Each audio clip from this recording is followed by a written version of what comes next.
Anda kembali menyaksikan Kompas Siang, Saudara. Sirekap Komisi Pemilihan Umum kembali menjadi sorotan. Kali ini yang disorot adalah perolehan suara Partai Solidaritas Indonesia yang naik hingga mendekati 4%, syarat minimal partai mendapat kursi di DPR Senayan. Sementara partai lain seperti Partai Persatuan Pembangunan suaranya sempat turun di bawah 4%.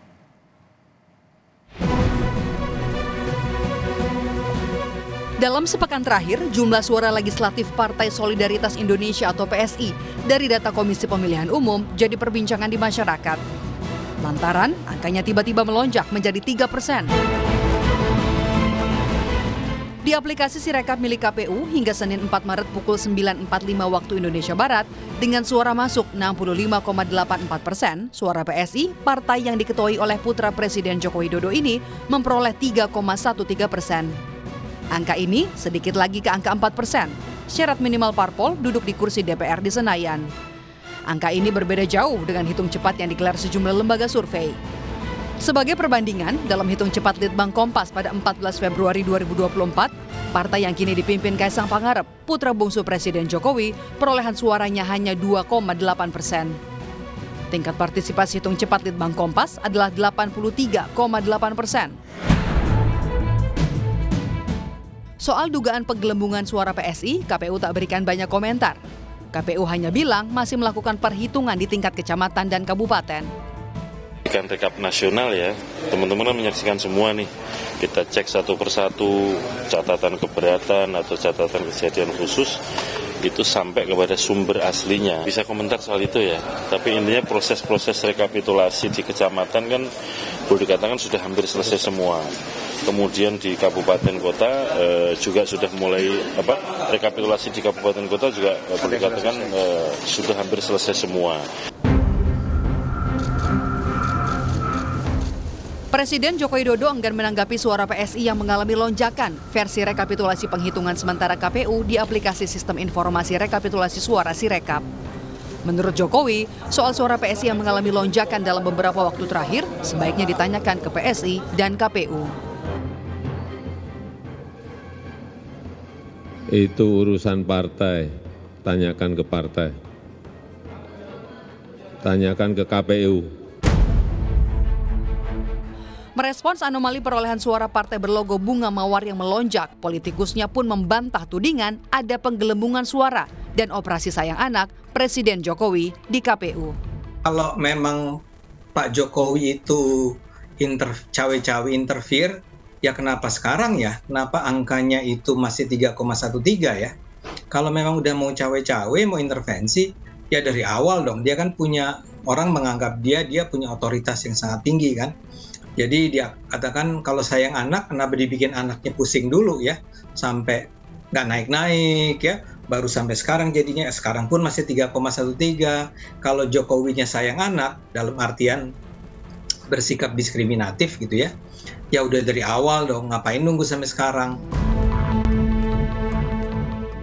Masalahnya, memang peningkatan suara PSI merugikan partai lain yang perolehan suaranya sudah di atas syarat kursi di DPR.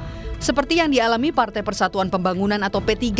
Suara P3 sempat turun drastis menjadi di bawah 4% di Sirekap KPU. P3 pun mempermasalahkan anomali rekapitulasi ini ke KPU. Yang kami sebut anomali, begitupun suara P3 kami curiga, dicek hasilnya ternyata ketika dibaca di Sirekap itu jadi turun. Alhamdulillah kemudian Sirekap kembali ke track yang benar, meskipun dalam Undang-Undang Pemilu, Undang-Undang 7 2017 pasal 393 bahwa hasil resmi pemilu itu adalah hasil penghitungan secara berjenjang. Sirekap tidak ada sandaran hukumnya sehingga patut diabaikan. Tapi gara-gara Sirekap itu membuat kehebohan, di negeri ini gitu. Perkumpulan untuk Pemilu dan Demokrasi Perludem punya jawaban mengapa Sirekap milik KPU sering kali jadi pangkal kericuhan pemilu 2024, baik di pemilihan presiden maupun kali ini di pemilihan legislatif. Menurut Perludem, tampilan penghitungan Sirekap yang tak akurat terjadi sejak awal. Tetapi bila tidak diperdebatkan, angka Sirekap ini bisa dianggap yang benar. Sementara data yang benar adalah rekapitulasi manual yang kini tengah dilakukan KPU. Ya, Sirekap itu kan janggal sejak awal, Mbak. Makanya ramai begitu. Yang janggal itu adalah mengapa sebuah sistem yang pasti akan menjadi fokus dan perhatian banyak orang itu tidak disiapkan dengan presisi. Kan ini problemnya ada beberapa sejak kita bahas sejak awal. Problem teknologi yang ternyata tidak akurat dan valid di dalam membaca antara pindai hasil dengan konversi data angka. Yang kedua, sosialisasinya juga kurang baik kepada publik. Publik itu hanya membaca halaman awal dan itu tidak salah ketika mereka terpaku pada grafik yang ada di muka dan tidak semua tuh tahu bahwa mereka bisa mengkonfirmasi kepada gambar C hasil. Yang ketiga, komunikasi publiknya juga kurang baik begitu. Ada masalah, ramai, menjadi spekulasi, kontroversi, tapi respon klarifikasinya itu lambat. Jadi tidak langsung disajikan ini loh data yang valid. Hingga saat ini, KPU masih melakukan rekapitulasi berjenjang. Pengumuman resmi hasil pemilu 2024 akan dilakukan 20 Maret mendatang.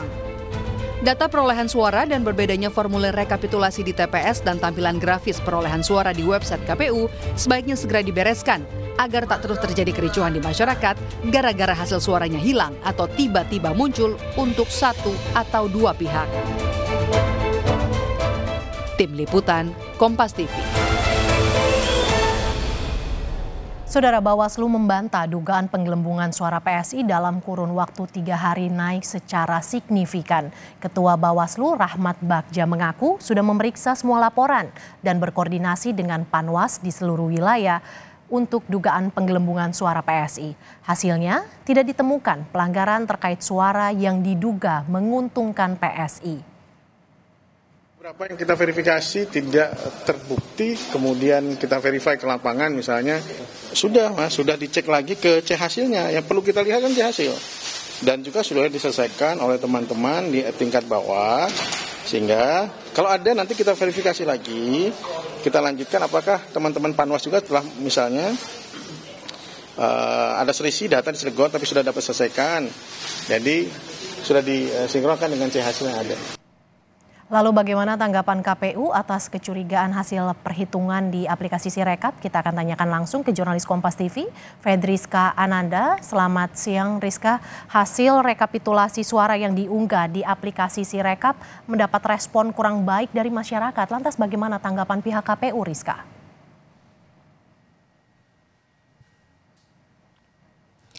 Ya, selamat siang Mercy dan juga saudara. Hingga saat ini belum ada update ataupun informasi terbaru disampaikan oleh KPU kepada baik kami ataupun melalui konferensi pers. Namun kemarin ini juga sempat dijawab oleh salah seorang anggota KPU yakni Idam Holik mengenai kritikan yang banyak mengarah kepada KPU ini, yang mengatakan bahwa KPU kemudian meminta kepada masyarakat untuk masyarakat yang mengakses aplikasi Sirekap ini untuk dapat mengecek form C1 yang terlampir di dalamnya. Dan kemudian Idam Holik juga mengatakan bahwa melalui aplikasi Sirekap ini merupakan keterbukaan publik yang paling terbaik selama sejarah pemilu dilaksanakan di Indonesia, di mana kalau misalkan dia mengatakan tentu setiap tahun dalam pelaksanaan pemilu terjadi evaluasi, namun melalui aplikasi Sirekap ini merupakan keterbukaan publik terbaik yang pernah mereka dapat berikan kepada masyarakat, sehingga memang masyarakat dapat mengakses begitu terkait dengan ataupun mengawal suara mereka melalui aplikasi Sirekap.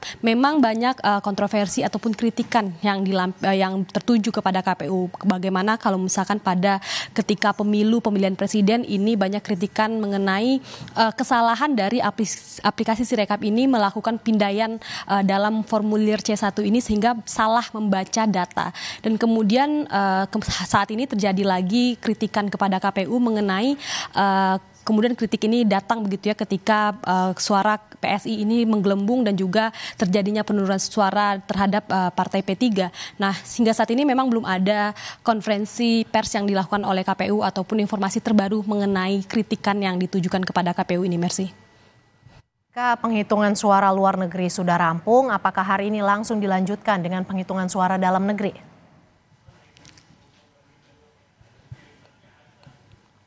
Ya, Mercy, betul, ini untuk penghitungan ataupun rekapitulasi dalam negeri ini kembali dilakukan. Bagaimana kalau misalnya kita ketahui kemarin ini penghitungan suara secara manual begitu ya, sudah melalui ataupun naik ke tahapan kabupaten kota, dan memang beberapa sudah ada yang sudah rampung begitu, diantaranya Provinsi Jawa Timur yang sudah merampungkan rekapitulasi manual, dan kemudian memang meskipun ada beberapa provinsi lain yang masih belum menyelesaikannya. Hingga saat ini KPU juga masih menunggu bagaimana kemudian hasil rekapitulasi tingkat kota dan juga kabupaten ini sehingga dapat dilakukan rekapitulasi nasional dalam sesegera mungkin. Bagaimana kalau misalkan KPU ini targetnya ini tanggal 20 Maret nanti ini akan diumumkan hasil rekapitulasi nasional sembari menunggu begitu terkait dengan pemilu ulang yang dilaksanakan di Malaysia pada tanggal 9 hingga 10 nanti, yang mana kalau misalkan informasinya ini akan dilaksanakan melalui kotak suara keliling begitu ya. Sehingga memang targetnya nanti pada tanggal 15 Maret sudah selesai, sudah rampung dihitung suara dari Malaysia sehingga kemudian dapat rekapitulasi nasional dan juga suara-suara dari luar negeri lainnya dapat dilaporkan ataupun diumumkan secara resmi oleh KPU. Mercy. Proses rekapitulasi masih berjalan. Terima kasih jurnalis Kompas TV Fedriska Ananda yang melaporkan langsung dari gedung KPU RI di Jakarta.